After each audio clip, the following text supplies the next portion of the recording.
Hello, and welcome to another one of my watch reviews. Today we are going to be looking at a Rolex 16233 Datejust, which to my understanding was produced from 1989 to about 2003 or so.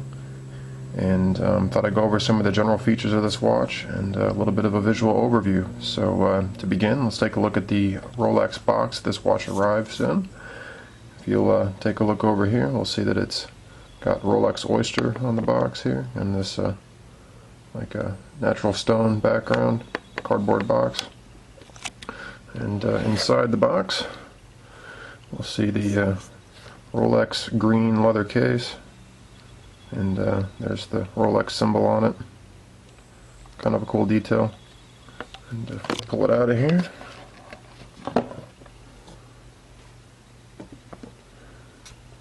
so just a green leather box, but again, I think it's pretty cool with this little Rolex detail they did here. It's hard to see, but pretty cool. They it's like a negative imprint. So they ended up carving almost, it looks like some of the leather out to get that effect, and it's pretty cool. And it's got a nice little seaming around the side as well. Take a look inside here. We'll see that you got your Rolex symbol on the wood case back, and if you look at the cloth that the watch comes wrapped in as well, there's also a Rolex crown on this. I don't know what you call this stuff. It feels almost like a suede cloth here. And if we unwrap the cloth, inside we have our wristwatch, and if we look over here, we have the Rolex famous hologram tag. See how the Rolex logo goes in and out depending on the way the light hits it. But that's just all part of the packaging. What we're really here to see is this watch here. Here is the infamous Rolex Datejust. This particular one, as I said, is a 16233 model. Mine is a 1993. It is in very, very early S series, and S was a little bit of a transitional series from what I've read on, in that it was the series where they decided to get rid of the lug holes right here. So I have a very early one. The holes for the bracelet on the side of the case are still here. However, I believe S2 serial numbers and up, these holes are no longer here. So early S serials, they're there. Later S serials, they're not there, is my understanding. Let's take a look at the watch. If we take the head and tag off of here.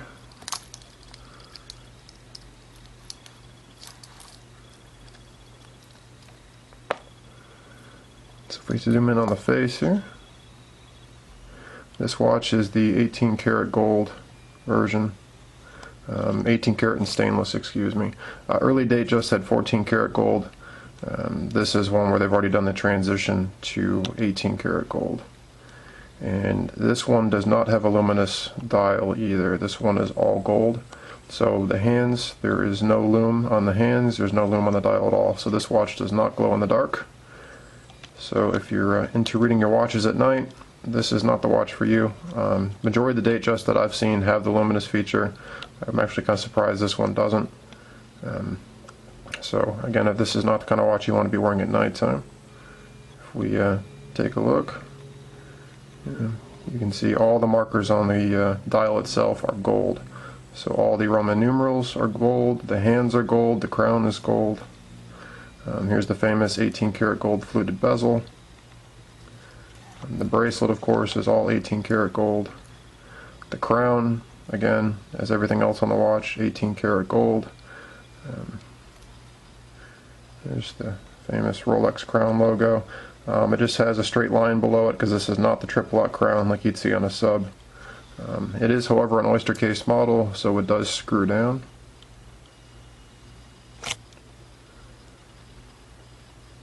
If you unscrew it,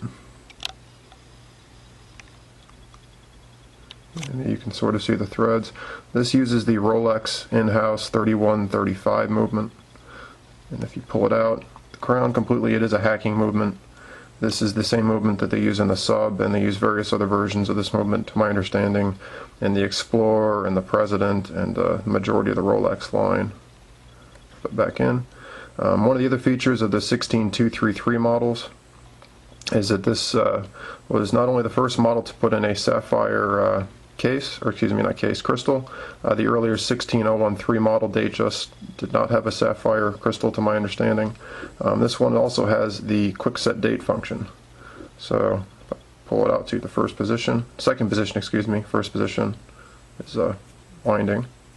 If I pop it out one more time, the second position, this is the quick set function, so I can change the date at my leisure without having to go through the whole day cycle and do it the old-fashioned way. So again, this is a quick set model. You have to push the crown in and then twist to get it back on its winding threads, or its threads, excuse me.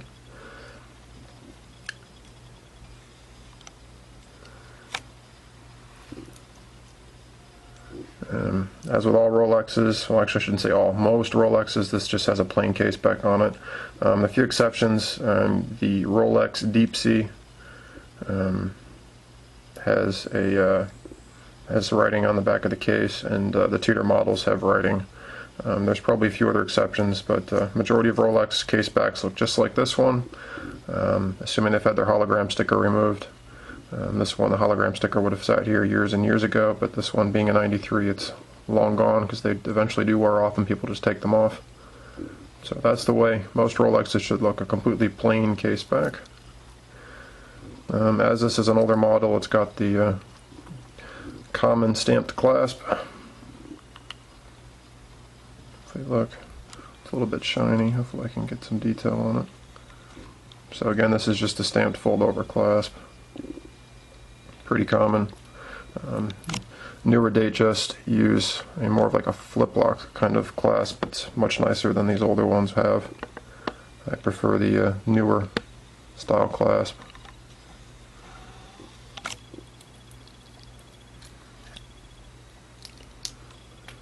See if we can zoom in on the bracelet where it attaches. It's hard to make out, but there's the stamping on the bracelet. It says 455, designating this is one of the gold models, to my understanding. This bracelet is what they call the Jubilee bracelet. It's pretty comfortable. All the center links are 18 karat solid gold. They are, however, hollow. If you look through, you can see through them. They're just essentially big circles. So the bracelet's actually pretty light, and it's very comfortable and flexible for that reason. The one negative side of these 18 karat gold bracelets is that 18 karat gold is soft, and over time they tend to get looser, and they can stretch out quite a bit. So if you're looking at an older Datejust, make sure you get a bracelet that's still pretty firm. Otherwise, like I said, they get pretty loose. I think the watch is just absolutely gorgeous. I love the Roman dial on it. And that beautiful crisp printing that Rolex always does on their dials. They do, I think, an incredible job at the printing on their dials. It's quite a shiny watch, and the way the light catches it, the gold looks all sorts of different colors during the day. It's got a pretty cool effect. You see just me rotating it a little bit, how much it changes the way it looks in terms of coloration. You can see how small the date actually is too from this angle. That's why that Cyclops on Rolex watches is such a neat feature, because the date is actually quite small on these watches. That does a pretty good job at magnifying what's there so that it's legible. Again, you can see those beautiful gold hands and how they reach all the way out to the outer ring of the dial.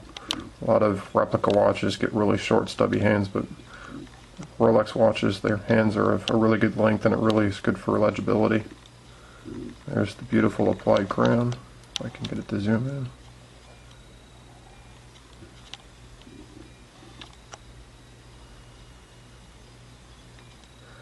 You can actually see how thick that crystal is from this perspective. It's got a pretty deep dish to it. Look, it sits on top of this fluted bezel, and it's got quite a substantial look to it, that crystal. It looks pretty tough. I don't plan on testing its durability, but I imagine it's more than up to the job of everyday wear. This is a watch that I just wore to work and gets banged up on my desk, and so far it looks pretty nice. As you can see, the bracelet's got a little bit of wear in it because this is again a 1993 model. The underside of the bracelet is brushed, whereas the upper part of the bracelet is polished. Sides of the bracelet, or excuse me, of the case itself are polished. However, it's brushed on top. Same with the clasp. It's polished on the side, brushed on the top.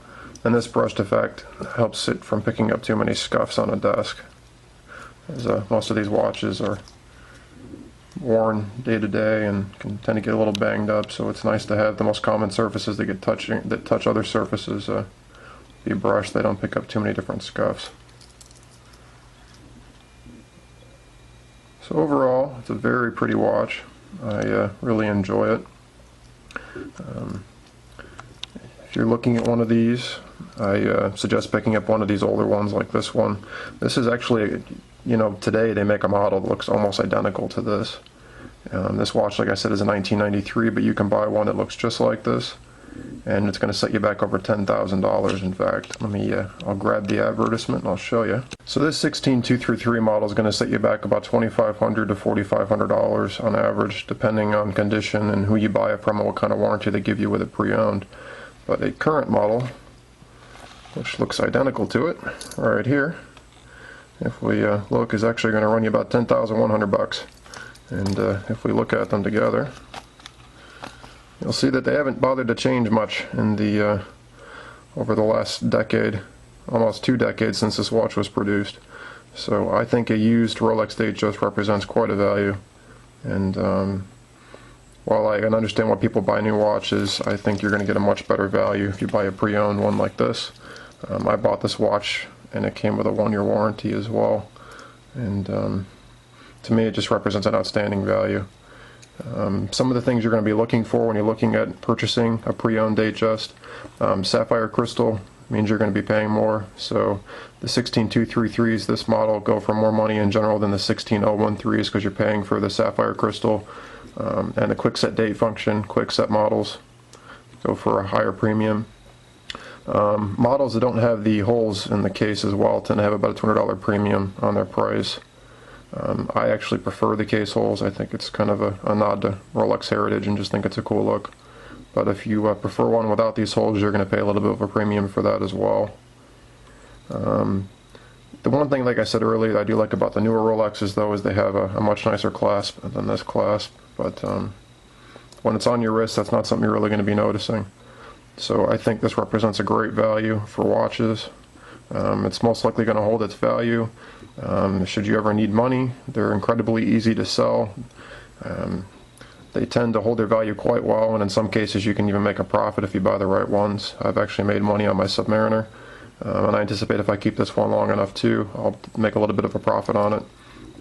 And I just, you know, the build quality from a case and bracelet perspective is not the greatest, but in terms of reliability and just the overall precision of the movement itself and just the overall package in regards to value and just a piece of watchmaking history, I think this represents an incredible buy.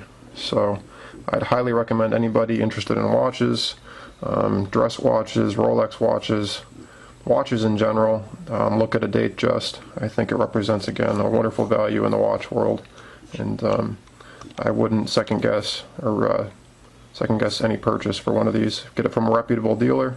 The old saying in the watch world is buy the seller, not the watch. Buy from a reputable dealer and pick one of these up. Again, I think you won't be disappointed. It's a tremendous watch. And I'll leave you with this close-up of the face. Thanks again for watching.